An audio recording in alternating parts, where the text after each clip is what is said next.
Hey guys, so I wanted to do a video. Something happened to my life, but I wanted to talk about how it is out here in the field as a new life insurance broker. So the reason why I say broker, because I'm a broker, because what that does for me, that allows me to be able to do research in all the different companies, not just one.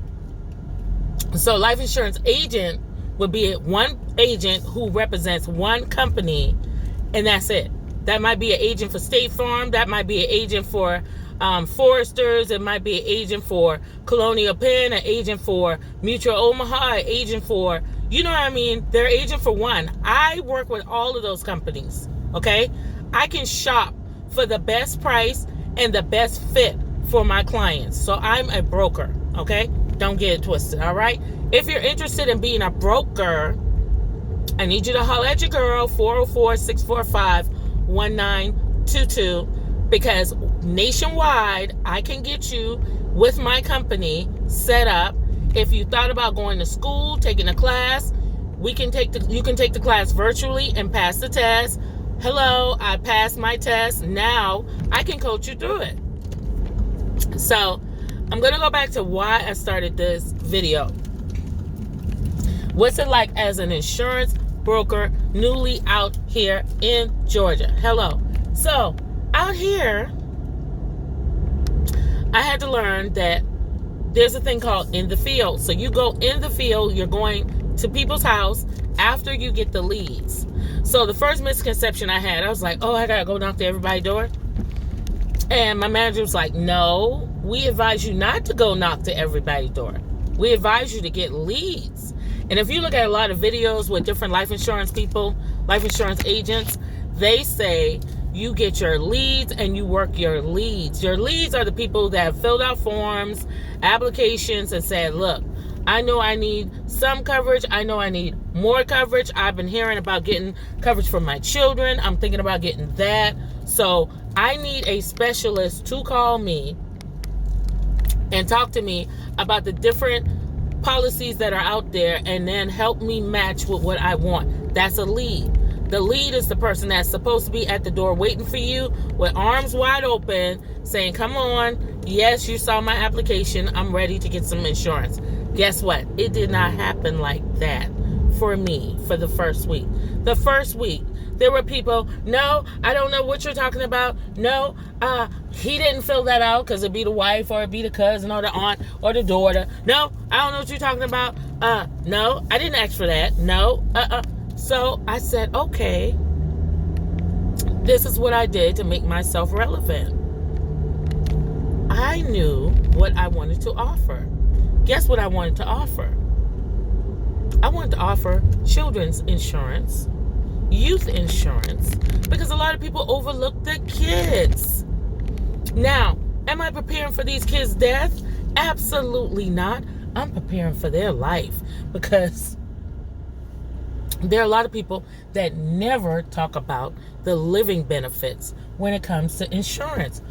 So, as a living benefit, I'm going to talk to the parents about getting whole life insurance on the child so they can develop some cash value and pull from the insurance to be able to take care of their child. Hello. So when the child graduates high school, they can buy a car. Hello. If the child decides they want to go live in Seattle after college, they got some money they can pull from that life insurance that they had on that child since they were little and pay 2 years to a year up for their apartment. Hello. So when I went to a client just now, nice man, we went to the house early this week. He wasn't there. His wife said, come back. We came back. He said, that was the look he gave me. He said, I didn't ask for that. This is the wordplay I use. I said, well, sir, maybe you were applying because you wanted to add some extra insurance, because I know most people that are established like you, they have multiple policies. He said, no. I said, well, I tell you what, I'm sorry to bother you. I appreciate your time. I said, but are you currently insured? He said, yeah. I said, well, is there anything you would like me to check with your policy just to make sure that everything is current? He said, no, I'm good. I said, well, also, sir, before I leave, do you have any grandkids? I said, because this is your name right here. Show them the lead. Have the paper printed. That's what I learned from my manager. Have the paper printed. I said, well, sir, this is your name. This is your number. This is your address right here. Is it possible you thought about getting insurance for the grandkids? Because we have great policies. We have great rates. And I said, for a child, I can get as low as $10, $5 a month. He was like, what? Hey, that's McDonald's money that the grandkids bother him for possibly every week. Can you imagine if he gets that policy for his grandkids, how he's going to feel? On top of possibly he's going to leave them the house and some other things that he's going to... Let me tell you something. That's big boss talk, okay? That's big boss 101 when you got insurance on your kids and you got insurance on your grandkids. Big boss. So you got to understand there are people out here, they know, but they don't know, and that's your job to teach them. So do not get discouraged. I'm holding on. I'm believing God I'm going to be a millionaire. I'm not sleeping on this because one thing about it is going to take number one thing that I got, passion. It's called introducing people to the financial literacy world, getting them more literate than just a 401k and an IRA, getting them in the insurance world where they can take that money that they've been investing and pull it and get their kids the wonderful gift at their sweet 16 party or at their 18th birthday or at their graduation, have a little card, pull up cash because you got it from the insurance because God bless the child, outlive the policy, boom. How you like that? You got the bow on the car, walking off, and they like, oh my God. And you like, it didn't even cost me but $50 a month or $20 a month for the last 7, 10, 15 years to get you this car. In other words, we just took a bank account, made it for your car, and now you straight. Booyah! So, I just want to let you know, don't give up. Don't give up. Don't tell yourself that it's over. Don't tell yourself that you got time to play with these people out here and that they got time to play with you. It's time for you to wake up and know your worth and know that you got the keys in your hand. You remember that song, I Got the Keys? Well, you got the keys. If you're an insurance broker, you got the keys. You can give them a quote. You can go through all the different companies. You can get them the best quote that's going to fit them and fit their needs. And they're going to call you. And then guess what? They're going to have their uncle call you, their cousin call you, their sister call you, their brother call you. Because guess what? People like to brag about what they do for their family. And guess what? You want to be that person that they're bragging about. This young lady came to my door. I was about to tell her to leave. But look what she did for me. Look how she opened up the door for my family. Hello. Another thing. We need to have passion for these people that got people out here that are homeless, sad to say, people that have schizophrenia, people that have different illnesses, and they only see their family on the holidays, and they know doggone well they don't have no insurance. You want to be a blessing to those people too.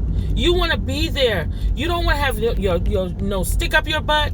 You don't want to be acting like you're too good or like you can't relate, because in every family there's a struggle, and you want to be that one to help them. You want to be that one that they're going to call because they're going to say, you know what, Don, we haven't seen Robert in years. Last time somebody said they saw Robert over there by the bus. As far as I know, he has no health issues, but I know for a fact Robert does not have insurance, and I want to make sure if anything happened to him, we got him insured. Is there anything we can do? Is there any policies out there that do not do, that does not do, physicals? And you'd be like, yeah, there's something out there. Well, does Robert have any illnesses? Is Robert on any drugs or anything? As far as I know, no. Guess what? Even if Robert is sick, there's a such thing as a cash out return of premium, okay? So if Robert gets sick and Robert died, and they found out that Robert was on all kind of things, or Robert had all kind of things wrong. As long as Robert did not commit suicide, you better at least get all those premiums back where you can still be able to bury Robert. Or you'll be able to get something where you can bury Robert, but you got Robert insured. The key is to be relatable. You cannot be in the service industry and not feel a heart of serving people. So, I didn't write no policies today. I don't feel bad. I feel hopeful. And I'm also thinking of some more marketing strategies because somebody out there need me. And that's what I'm going to keep to believe and keep pushing on. So, I advise you to. If you're thinking about being a broker, you're interested in being a life insurance broker, you know lots and lots of people, you know so many different avenues where you can market and get people to get signed up and get them some insurance, hit me up. Hit me up. I can get you with our company. Our company is one of the best companies. The reason why I say a broker is better, one, as I said many times before, we can go through all the different all the different companies and get the best quote possible and the best policy to fit your needs. But as a broker, you get way better commission pay. The commission pay is unstoppable. You get up to 70% commission depending on the company. Whereas as an agent, you may start out with 30% only or 20%. Or it may take you years to get to advance. My company, it doesn't take years for us to advance. It doesn't take years for you to grow. You just got to be on go. Yeah. Okay, Miss D signing out. Be blessed.